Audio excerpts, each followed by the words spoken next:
Shalom saudara, salam integritas. Voice of Pentecost hari ini akan membahas mengenai Yesus sebagai teladan integritas dalam perbuatan. Integritas menurut Kamus Teologi Westminster merupakan istilah teologis untuk menunjukkan kemurnian dan kejujuran sebagaimana manusia diciptakan di dalam rupa dan gambar Allah. Alkitab menunjukkan bahwa Yesus adalah sosok yang mendemonstrasikan level integritas yang sempurna, di mana kita dapat meneladani dan belajar darinya. Matius 22 ayat 16, ahli Taurat dan orang Farisi yang membencinya berkata, "Guru, kami tahu, engkau adalah seorang yang jujur dan dengan jujur mengajar jalan Allah. Dan engkau tidak takut kepada siapapun juga, sebab engkau tidak mencari muka." Nah, kata seorang yang jujur dalam terjemahan New International Version menggunakan kata man of integrity. Artinya seorang yang berintegritas. Pertanyaannya kini, mungkinkah kita bisa hidup berintegritas seperti Yesus? Jawabannya adalah ya, sangat mungkin. Sebab kita memiliki potensi untuk menjadi serupa dengan Kristus. Dan dalam hal ini, kita sangat dimungkinkan untuk hidup berintegritas seperti Yesus. Kehidupan berintegritas bukanlah kehidupan sempurna tak berdosa secara moral, tetapi adanya kesesuaian antara motivasi, pikiran, dan tindakan. Kalau kita melihat tokoh Daud, dia bukan sosok yang sempurna, tetapi Alkitab mencatat bahwa kehidupannya mencontohkan karakter yang dewasa, utuh, dan tulus di hadapan Tuhan. Maka dari itu, marilah kita juga menunjukkan integritas kita sebagai orang percaya dengan mempraktekkan tindakan dan perkataan Yesus di dalam keseharian kita. Apa saja yang Yesus contohkan bagi kita? Pertama, Yesus mencontohkan bahwa integritas ialah mengasihi musuh, sekalipun menurut kita dia tidak berhak menerima kasih tersebut. Di dalam perumpamaan seorang Samaria yang baik hati, Yesus mengajarkan bagaimana kita seharusnya menerima dan mengasihi orang lain. Orang Yahudi tidak suka bergaul dengan orang Samaria, tetapi justru orang Samaria yang dibenci inilah yang menunjukkan belas kasih kepada orang yang terluka. Integritas berbicara tidak hanya mengetahui soal doktrin dan pengajaran belas kasihan, tetapi menghidupi ajaran belas kasih itu. Kedua, Yesus mencontohkan bahwa integritas berbicara soal kehidupan yang tidak munafik. Yesus mengecam keras perbuatan orang-orang Farisi dan menyebut mereka orang-orang yang munafik karena mereka tidak melakukan apa yang mereka ajarkan atau katakan. Matius 23 ayat 3 menunjukkan bahwa Yesus mengakui kebenaran ajaran ahli-ahli Taurat dan orang Farisi. Itu harus dituruti dan dilakukan. Tetapi kemunafikan mereka adalah karena kehidupan dan perbuatannya tidak sama dengan apa yang diajarkan. Di sini kita bisa belajar bahwa berintegritas artinya berusaha menghidupi firman yang kita baca dan dengar. Ketiga, Yesus mencontohkan bahwa integritas berarti memiliki kejujuran dalam melaksanakan tanggung jawab dan mengembangkan talenta. Yesus datang ke dunia mengemban misi dari Bapa untuk menyelamatkan umat manusia dari dosa. Dan dalam melaksanakan tugas dan tanggung jawabnya tersebut, Yesus menunjukkan bahwa dirinya adalah sosok yang jujur di dalam perkataan maupun tindakannya. Mari kita mengevaluasi perkataan dan tindakan kita hari ini. Adakah kejujuran di dalam setiap aspek kehidupan kita? Ada dua hal yang bisa kita lakukan supaya bisa hidup seperti Yesus. Yang pertama, membuka diri untuk dipenuhi oleh Roh Kudus. Pertumbuhan kerohanian tidak bisa terjadi tanpa Roh Kudus dalam hidup kita.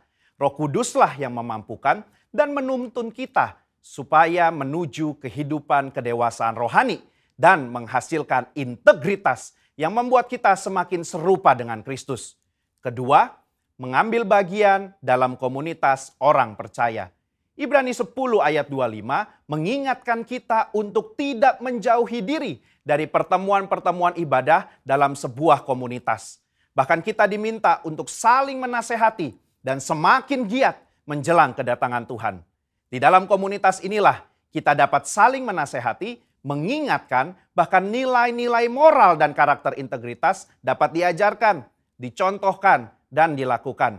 Di gereja kita sendiri, Terdapat kul, di mana kul merupakan tempat berlangsungnya pemuritan dan tempat di mana karakter kita diasah untuk semakin serupa seperti Kristus. Sudahkah Anda tergabung di dalam kul? Kesimpulannya, Yesus merupakan teladan integritas yang sempurna bagi kita. Sebagai orang percaya, kita dimungkinkan dan dimampukan untuk menghidupi kehidupan yang berintegritas seperti yang Yesus lakukan dan teladankan. Dengan kemauan, usaha, dan latihan yang terus-menerus, diiringi dengan tuntunan Roh Kudus, maka kita akan mengalami kedewasaan rohani dan karakter kita akan semakin serupa dengan Kristus. Saya berdoa di tahun integritas ini, kita menjadi pribadi yang dewasa rohani, hidup berintegritas, dan menjadi berkat dimanapun kita berada bagi hormat dan kemuliaannya. Saudara, untuk penjelasan lebih lengkapnya dari tim teologi kami, jangan lupa buka link yang ada di atas atau scan QR Code yang tersedia. Tuhan Yesus memberkati.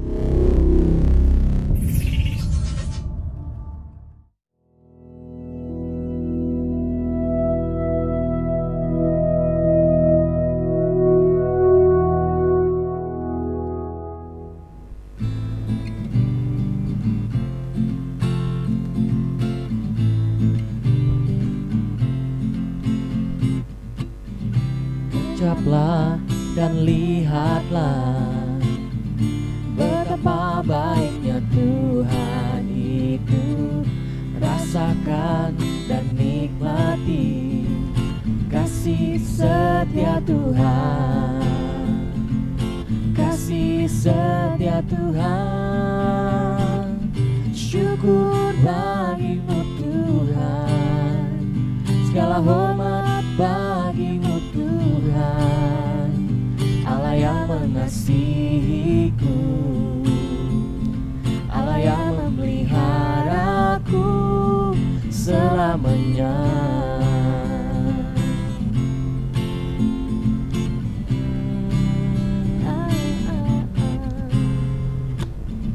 Kejaplah dan lihatlah betapa baiknya Tuhan itu.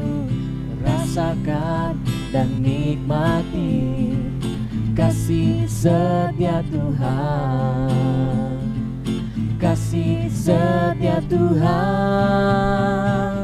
Syukur bagimu Tuhan, segala hormat bagimu Tuhan, Allah yang mengasihiku, Allah yang memeliharaku. Syukur, syukur bagimu Tuhan, segala hormat bagimu Tuhan, Allah yang mengasihiku, Allah yang memeliharaku selamanya, selamanya, selamanya. Mari kita sama-sama perkatakan Mazmur 91. Orang yang duduk dalam lindungan yang maha tinggi dan bermalam dalam naungan yang maha kuasa akan berkata kepada Tuhan, tempat perlindunganku dan kubu pertahananku, Allahku yang kupercayai. Sungguh, Dialah yang akan melepaskan engkau dari jerat penangkap burung, dari penyakit sampar yang busuk. Dengan kepaknya Ia akan melindungi engkau, di bawah sayapnya engkau akan berlindung. Kesetiaannya ialah perisai dan pagar tembok. Engkau tak usah takut terhadap kedahsyatan malam, terhadap panah yang terbang di waktu siang, terhadap penyakit sampar yang berjalan di dalam gelap, terhadap penyakit menular yang mengamuk di waktu petang. Walau 1000 orang rebah di sisimu dan 10.000 di sebelah kananmu, tetapi itu tidak akan menimpamu. Engkau hanya menontonnya dengan matamu sendiri dan melihat pembalasan terhadap orang-orang fasik. Sebab Tuhan ialah tempat perlindunganmu, yang maha tinggi telah kau buat tempat perteduhanmu. Malapetaka tidak akan menimpa kamu, dan tulah tidak akan mendekat kepada kemahmu. Sebab malaikat-malaikatnya akan diperintahkannya kepadamu untuk menjaga engkau di segala jalanmu. Mereka akan menatang engkau di atas tangannya, supaya kakimu jangan terantuk kepada batu. Singa dan ular tedung akan kau langkahi, engkau akan menginjak anak singa dan ular naga. Sungguh hatinya melekat kepadaku, maka aku akan meluputkannya, aku akan membentenginya, sebab ia mengenal namaku. Bila ia berseru kepadaku, aku akan menjawab. Aku akan menyertai dia dalam kesesakan, aku akan meluputkannya dan memuliakannya. Dengan panjang umur akan kukenyangkan dia, dan akan kuperlihatkan kepadanya keselamatan daripadaku.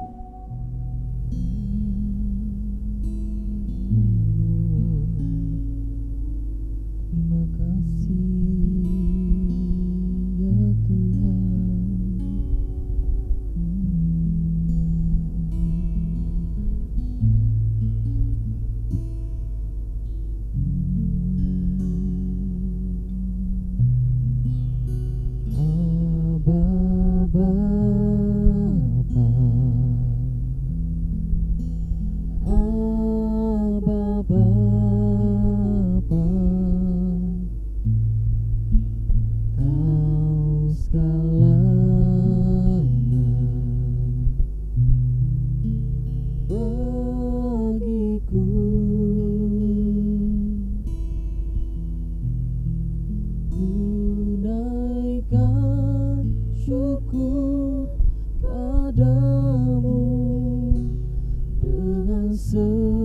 Segenap hatiku, Aba Bapa,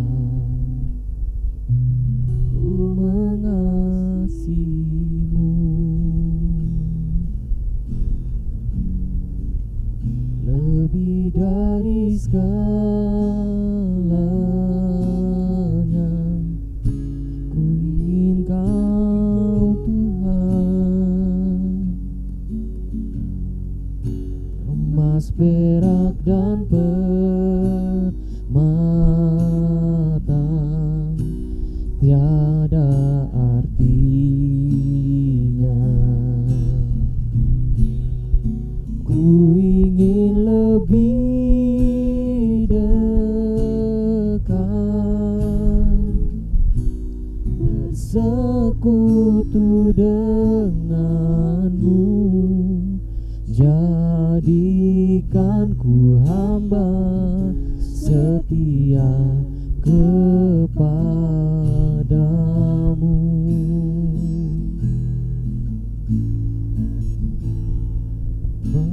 Bapa, Aba Bapa, Kau segalanya bagiku.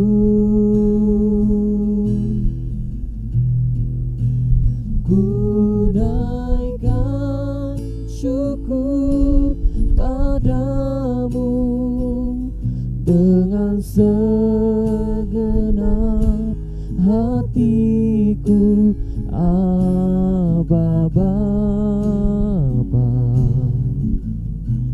ku mengasihimu. Lebih dari segalanya, ku ingin Kau Tuhan. Emas, perak, dan permata tiada artinya.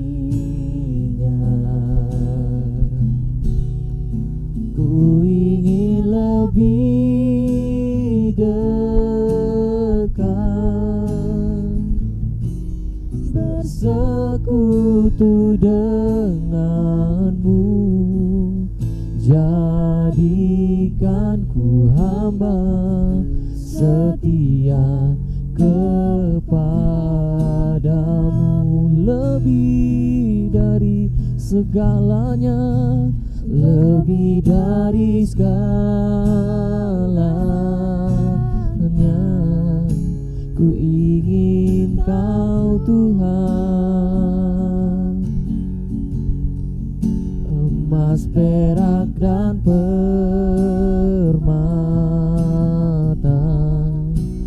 tiada arti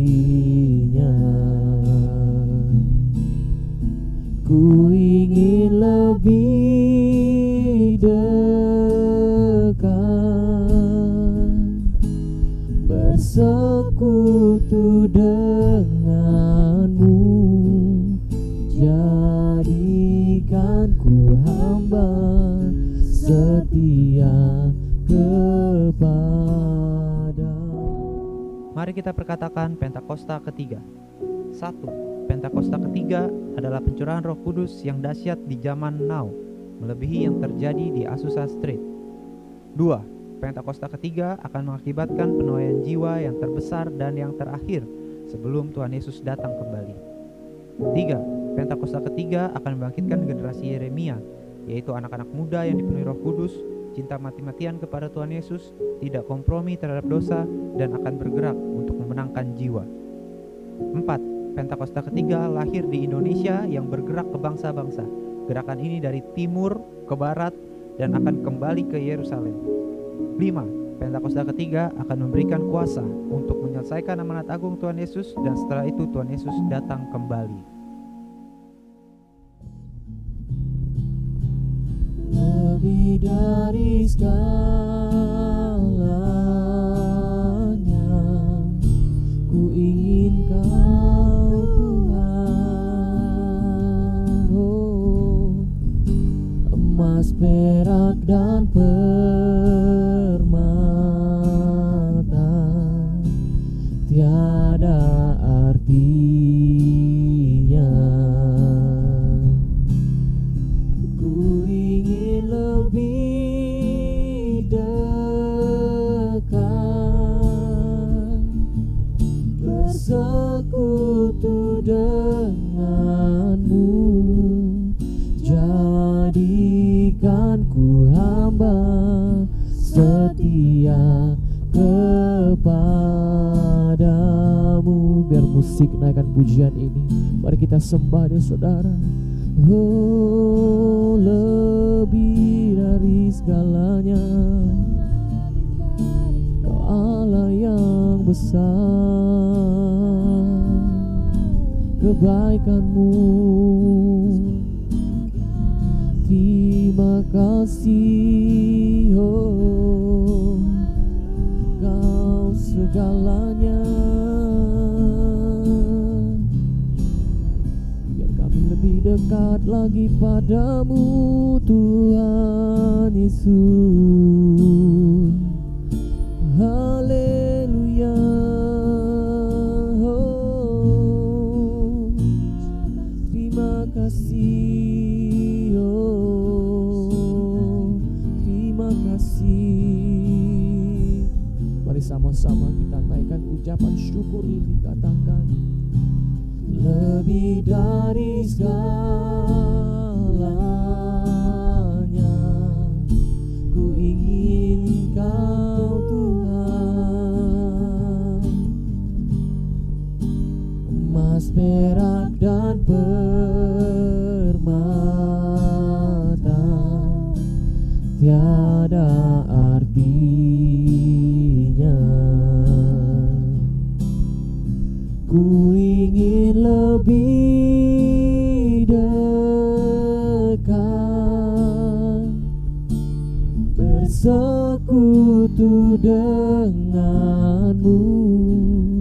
Jadikan ku hamba setia kepadamu. Jadikan ku hamba,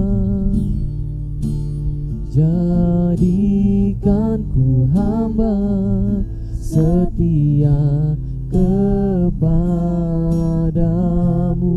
Jadikan ku hamba, jadikan ku hamba setia kepadamu.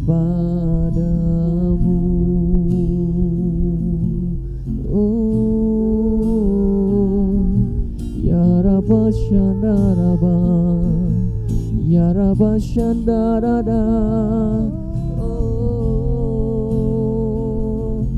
Kau Allahku yang besar, Kau Allahku yang ajaib. Oh, terima kasih Tuhan, Engkau baik.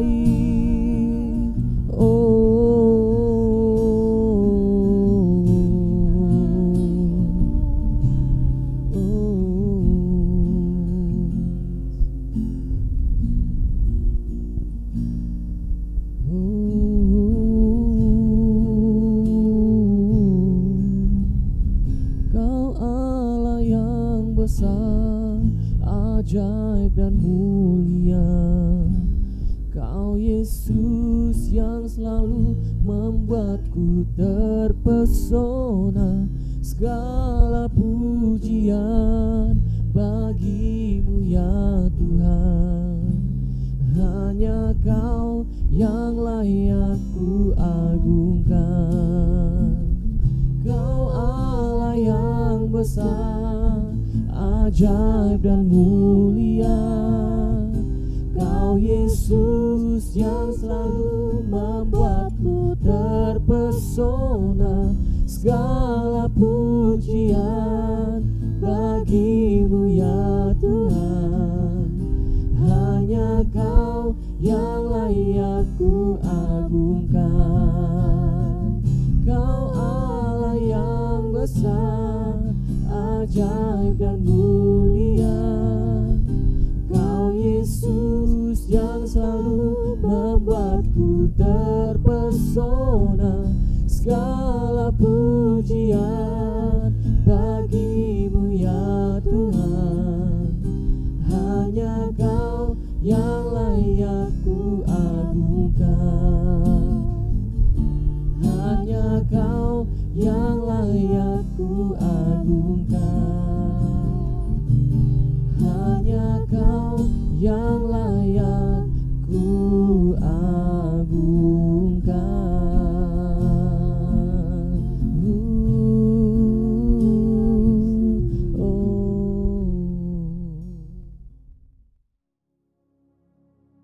Bapak, terima kasih, kami sungguh mengucap syukur ya Tuhan. Kami punya Tuhan yang baik, Allah yang baik, yang selalu berjanji akan selalu menyertai kami. Terima kasih Tuhan, untuk hari ini kembali kami akan belajar firman Tuhan. Berbicaralah ya Aba, biar apa yang disampaikan sungguh berasal dari Tuhan, sehingga firman-Mu itu mengajar, menuntun, bahkan memberikan paradigma yang baru buat kami semua umat-umat-Mu, anak-anak-Mu di tempat ini maupun di rumah-rumah ya Tuhan. Terima kasih Bapa, terima kasih Yesus. Engkau Allah yang baik, Engkau Tuhan yang baik. Roh Kudus tuntun kami semua, berikan kami hikmat pengertian, sehingga firman yang kami dengar menjadi rema buat kami praktekkan dalam kehidupan kami sehari-hari. Terima kasih Tuhan, di dalam nama Tuhan Yesus. Haleluya, amin. Shalom saudara yang kasih Tuhan, puji Tuhan, kita kembali bertemu lagi, walaupun mungkin secara online, tapi pastikan kita selalu tetap bersuka cita, kita selalu mengucap syukur atas apapun yang terjadi. Dan walaupun pandemi COVID-19 masih tetap mengamuk di luar sana, tapi pastikan kita adalah orang-orang yang percaya sama Tuhan, dan Tuhan berjanji akan selalu menyertai kita.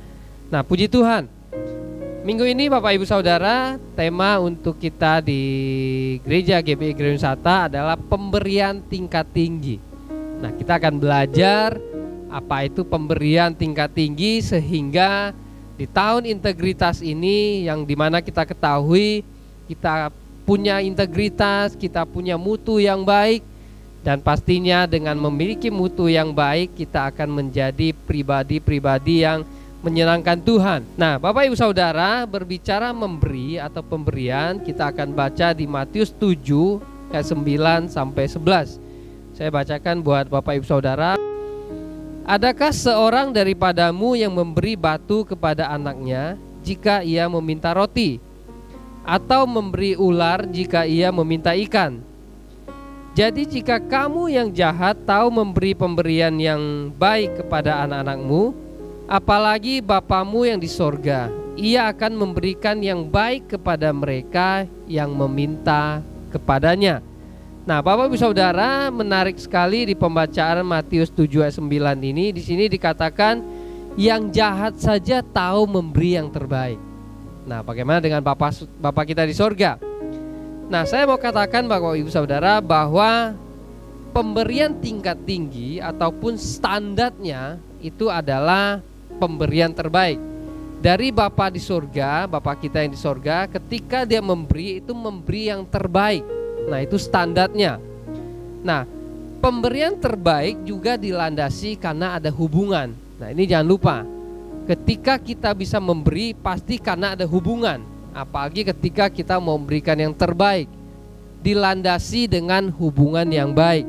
Makanya Bapak Ibu Saudara, kekristenan itu identik dengan hubungan bapa dengan anak. Nah, kita yang berdosa, yang harusnya dihukum, bahkan Tuhan mengangkat kita menjadi anaknya. Nah, ini luar biasa sekali. Ini pemahaman atau konsep yang akan membuat kita semangat dalam menjalani hidup ini. Makanya menarik sekali di tahun integritas ini, walaupun mungkin keadaan situasi tidak baik, tapi justru di tahun integritas ini kita tetap bisa memberikan yang terbaik.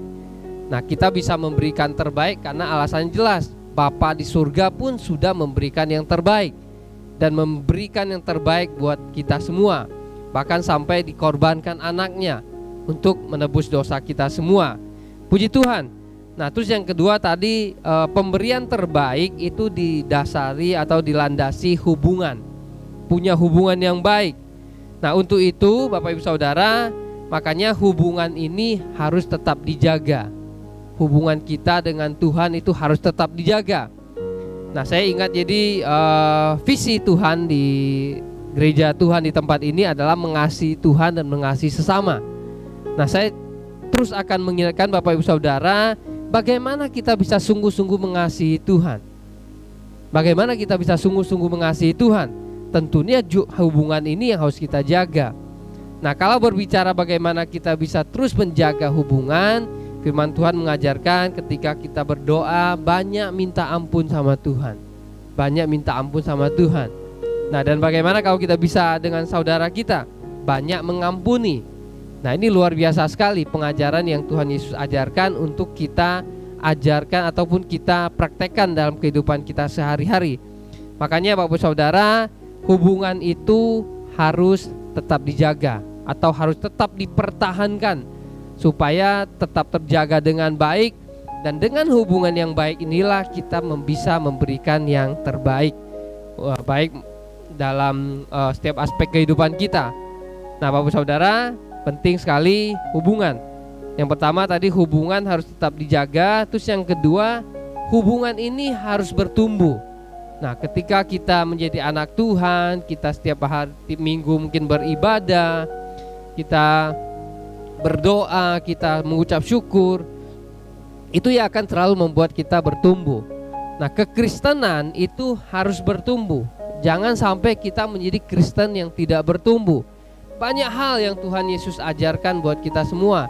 Kita bisa belajar mengampuni, kita bisa belajar mengasihi musuh kita, bahkan kita bisa memberi yang terbaik walaupun keadaan kita lagi tidak baik.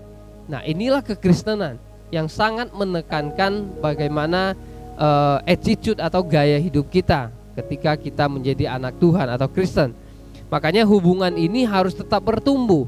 Makanya kita tetap harus setiap minggu beribadah walaupun online, tapi kita tetap beribadah.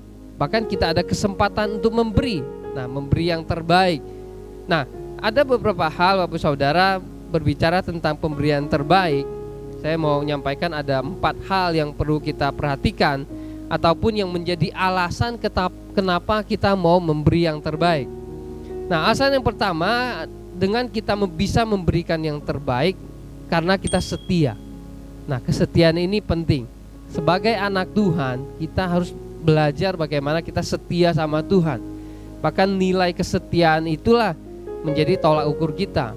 Yang dimana kalau kita lihat di dalam bahasa asli iman, dalam bahasa pistis, bahasa aslinya pistis, itu berbicara kesetiaan. Memang iman berbicara tentang kepercayaan kita kepada Tuhan. Kalau kita punya iman kepada Tuhan Yesus, artinya kita percaya sepenuhnya dengan Tuhan Yesus. Nah, percayanya ini dibuktikan dengan iman ataupun dibuktikan dengan kita setia. Nah, yang pertama tadi kita bisa memberikan yang terbaik kalau kita tetap setia. Terus yang kedua, Bapak Saudara, kita juga bisa memberikan yang terbaik melalui tenaga kita. Nah, sekarang kan di pandemi ini justru banyak diam di rumah.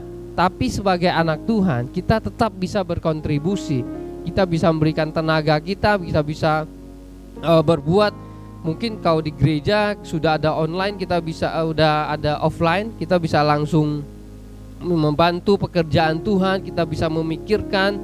Nah, itu akan membuat pemberian kita berarti. Tenaga kita bisa menyerahkan apa yang bisa kita lakukan, kita bantu. Nah, terus yang ketiga itu waktu. Nah, pemberian yang kita berikan juga bisa berupa waktu kita. Berkontribusi, memberikan saran setiap ada program yang akan dibuat di gereja, ataupun setiap ada pertemuan di gereja kita bisa masuk. Dan sekarang kita sudah ada internet, sudah ada di mana-mana. Kita bisa kasih masukan buat gereja di mana tempat kita berada, dan kita bisa turut menyumbangkan waktu kita untuk kemajuan gereja ataupun tempat ibadah kita supaya semakin hari semakin lebih baik lagi. Dan yang terakhir Bapak Saudara, kita juga bisa memberi uang kita atau penghasilan yang kita dapat dalam bekerja. Nah, berbicara uang Bapak Ibu Saudara, apa yang kita dapatkan, kita bisa memberi karena sekali lagi kita punya hubungan. Kita tahu apa yang Tuhan Yesus lakukan. Tuhan Yesus sudah memberikan yang terbaik. Nah, ketika kita bisa bekerja dengan baik, kita bisa berusaha dengan baik, nah apa yang kita dapatkan kita berikan kepada gereja, dan gereja bisa mengelolanya dengan baik, dan yang berujung gereja Tuhan dimanapun kita berada, dan khususnya di tempat ini kita bisa berkontribusi di situ. Nah, jadi Bapak Ibu Saudara, pemberian terbaik atau pemberian tingkat tinggi untuk kita salurkan pada gereja kita atau tempat kita beribadah tadi justru dipastikan kita mengerti bahwa kita memberi karena kita setia. Terus kita memberi karena kita mau tenaga kita kasihkan, bahkan waktu kita, bahkan uang kita mau kita berikan. Nah, kita bisa atur dengan baik dan kita berkontribusi di situ. Nah, Bapak Ibu Saudara, sekali lagi untuk gereja Tuhan di tempat ini di bulan Februari ini kita berbicara bagaimana kita bisa memberikan yang terbaik. Makanya di Roma 12 ayat 1 saya akan bacakan buat Bapak Ibu Saudara.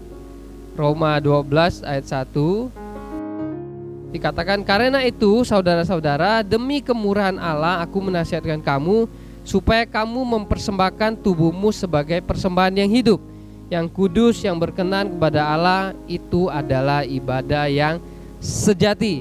Nah, kita mempersembahkan seluruhnya tubuh kita supaya itu menjadi ibadah yang sejati.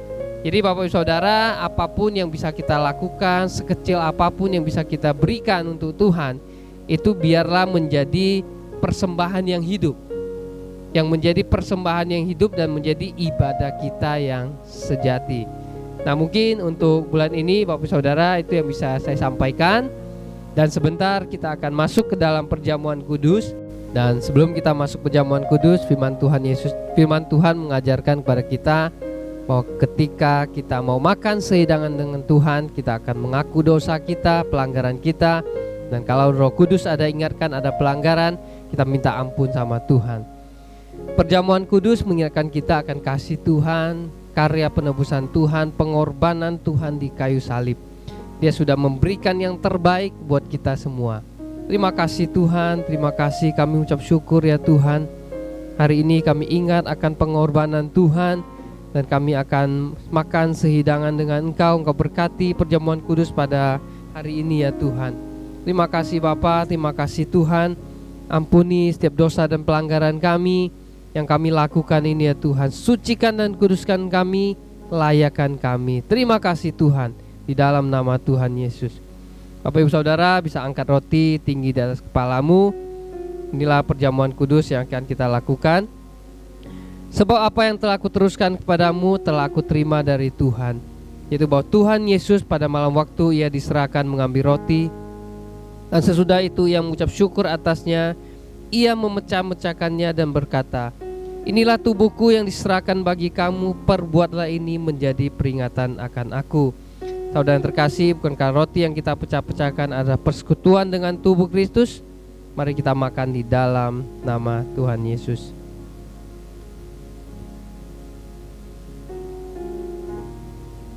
Angkat tinggi cawan di atas kepalamu. Demikian juga ia mengambil cawan sesudah makan lalu berkata, cawan ini ada perjanjian baru yang dimateraikan oleh darahku. Perbuatlah ini setiap kali kamu minumnya menjadi peringatan akan aku. Mari kita minum di dalam nama Tuhan Yesus. Terima kasih Yesusku, terima kasih Yesusku. Puji syukur hanya bagi Tuhanku. Terima kasih Yesusku, terima kasih Yesusku. Puji syukur hanya bagi Tuhanku. Terima kasih Yesusku, terima kasih Yesusku. Puji syukur hanya bagi Tuhanku. Terima kasih Yesusku, terima kasih Yesusku. Puji syukur hanya bagi Tuhanku. Puji syukur hanya bagi Tuhanku. Puji syukur hanya bagi Tuhanku. Kami mengucap syukur ya Tuhan. Roti dan anggur telah bersatu dengan tubuh dan darah kami. Ini yang akan memampukan kami terus memberikan yang terbaik untuk Tuhan. Berkati kami semua ya Tuhan. Berkati jemaat-Mu ya Bapa. Yang susah Engkau hibur, yang beban berat Engkau angkat. Bahkan kalau ada yang sakit Engkau sanggup menyembuhkan. Di dalam nama Tuhan Yesus. Di dalam nama Tuhan Yesus. Terima kasih Tuhan. Engkau Allah yang baik, Tuhan yang baik. Di dalam nama Tuhan Yesus. Haleluya. Amin.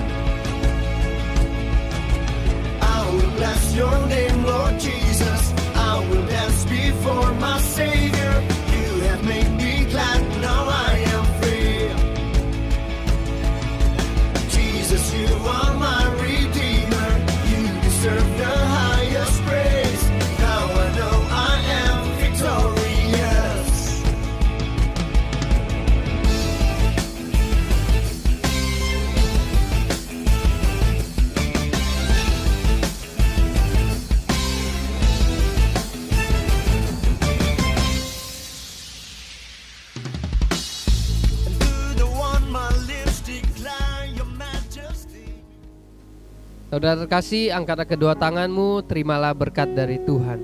Berkat yang melimpah-limpah dari Allah Bapa di dalam Anak yang tunggal, Tuhan Yesus Kristus, serta penghiburan yang manis dari Roh Kudus menyertai kita mulai saat ini sampai kedatangan Tuhan Yesus yang kedua kali, bahkan sampai selama-lamanya.